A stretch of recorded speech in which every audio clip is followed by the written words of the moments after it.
Hi, I'm Shannon from Proven Winners ColorChoice Shrubs, and it is mid-March here in Grand Haven, Michigan, and it is the perfect time to prune panicle hydrangeas like this Zinfin doll right here.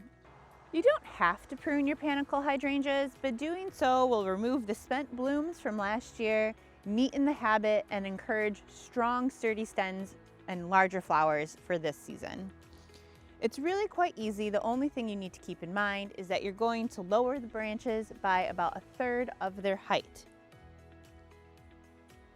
You'll look for a nice set of buds to cut down to.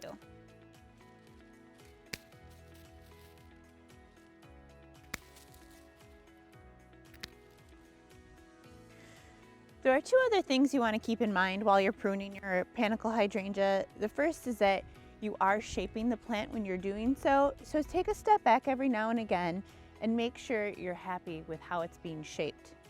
The other thing you want to do is remove any really thin, spindly growth. We don't want the plant putting energy into these stems because you'll have small blooms and it won't really do much for you. So take out anything that is really thin.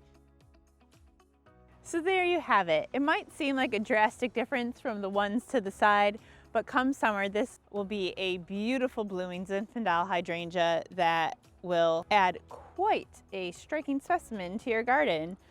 If you're unsure about what kind of hydrangea you have, always err on the side of not pruning because there are some species that bloom on old wood, so you would be removing the blooms, and you definitely don't want to do that. But Hydrangea paniculatas like this or Hydrangea arborescens like Incredible or the Invincible series are all great to prune this time of year.